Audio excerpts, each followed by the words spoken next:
Hey guys, what's up? This is Bharat, you're watching iGyaan, and today we're going to be reviewing the new Xiaomi Redmi Note 6 Pro. Let's get started.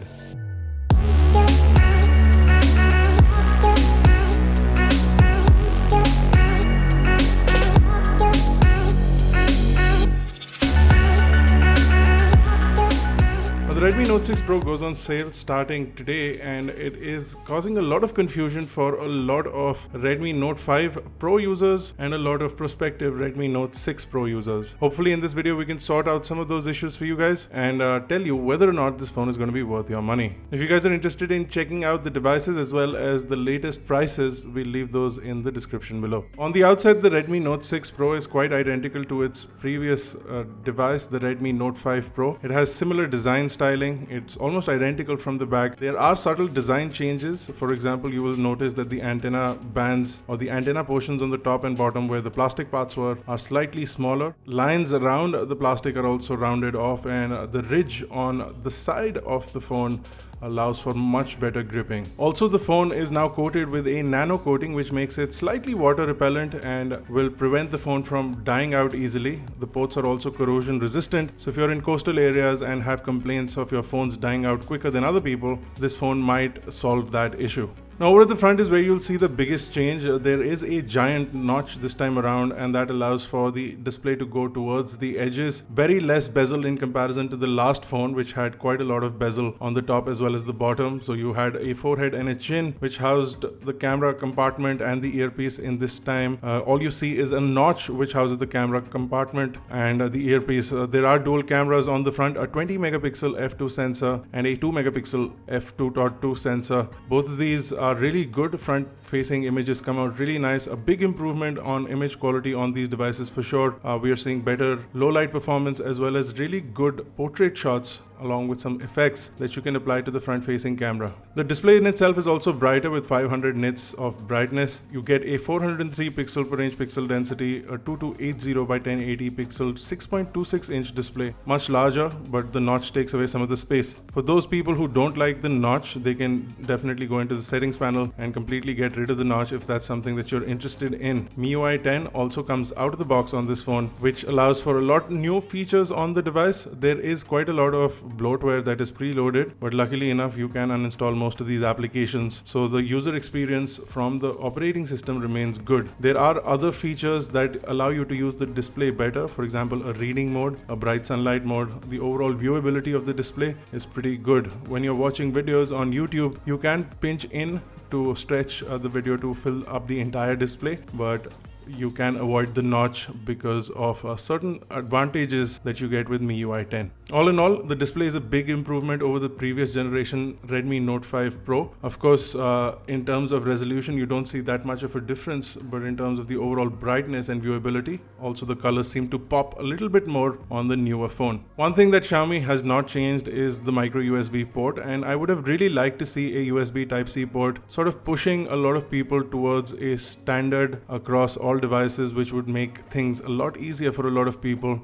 The continuance to use micro USB ports is a little bit of a letdown. The speakers are definitely louder on the device. In comparison to the Redmi Note 5 Pro, the speakers are also fuller and you hear a better sound when you're listening to music on your phone or even watching a video. The power and volume buttons remain to be tactile, and they're good, easy to use, easily locatable on the phone. If you use the included case, you will also get a good amount of protection. I would have liked to see a clear case, but the black case allows you to make your phone glossy if you don't like the matte black finish that we have over here. The phone is available in 4 colors and you can pick and choose your favorite. I believe the company is also going to launch a few more colors later on, but that could just be a rumor. Now, as far as performance is concerned, the phone runs the Snapdragon 636 chipset along with the Adreno 509 GPU. Not a big improvement. In fact, similar chipsets, similar hardware. You do get 4 or 6 gigabyte options in India with 64 gigabyte of storage. You do get a micro SD card slot, so if you want to increase the storage, you can do that by dropping in a micro SD card slot. Day-to-day gaming performance is also pretty good. If you're playing games like PUBG or even Asphalt, you won't really notice any kind of difference between the previous generation and the current generation of Redmi Note devices, especially if you're comparing the same RAM quality. There are certain improvements in the operating system that allow for better gaming capabilities, a non-invasive notification system that allows you to get rid of notifications or hide notifications when you're gaming. These things will improve gaming capability, not performance as such. So you're getting a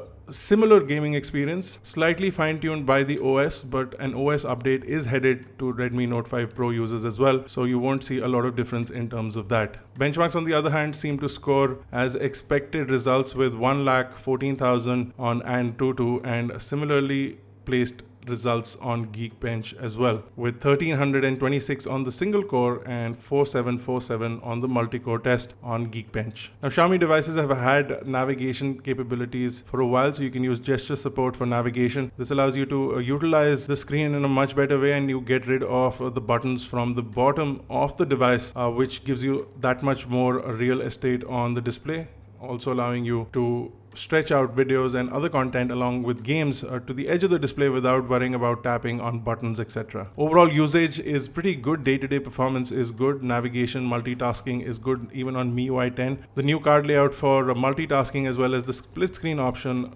looks really good and works really well. Now, the cameras, even though on paper are the same, with a 12 megapixel main sensor and a 5 megapixel secondary depth sensor, there are major improvements in the kind of capability you have on the device. So apart from your basic portrait mode and panorama and manual modes, you do have the ability to then go into post and edit out your portrait shots with some really interesting and nifty features. Now, whether you're taking pictures of objects or subjects, you'll be able to go into portrait mode and edit the light trails, and then if you are taking pictures of a face, you'll be able to choose studio lighting effects, which will allow you to customize the image quite a lot more. The phone only still captures 1080p video at 30 frames per second, which is a little bit of a letdown. 4K is something that a lot of people are now offering even at this price bracket. Not getting 4K is a little bit of a letdown, but a lot of people still don't use 4K video capability. So that is something that you may need to decide whether or not you want it, but I feel that it should have had at least 4K video recording. The Mi A2 is a device in the similar price bracket that does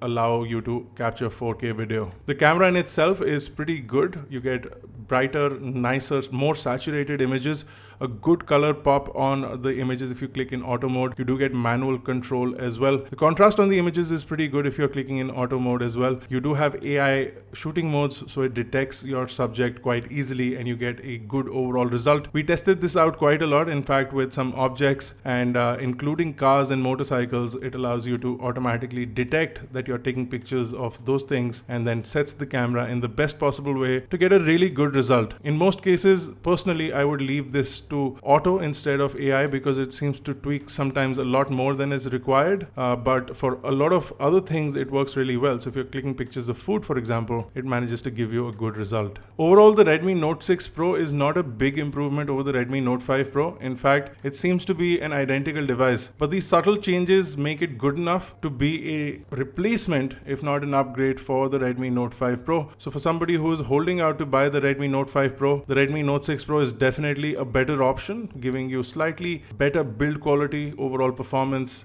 software capabilities and camera capabilities. But for those who are on the Redmi Note 5 Pro, you may not want to upgrade to the Redmi Note 6 Pro, or may want to upgrade to something a little better with a little more value for money proposition. Xiaomi's often confused its own customers by launching devices that make no sense in the price bracket. The Redmi Note 6 Pro may be one such device, but if you remove the Redmi Note 5 Pro from the equation, it's a good overall competitor in this price bracket. That's it for our review. If you have any questions or queries, you can drop them in the comment section below. Don't forget to click the like button and the subscribe button if you haven't already done that. Click the bell notification icon to get notified each time we upload a new video. This has been Bharat Nagpal. Thank you guys for watching. I'll see you in the next one.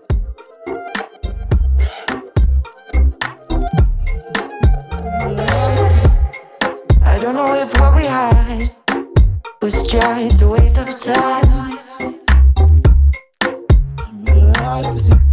You got 70,000 friends, but I am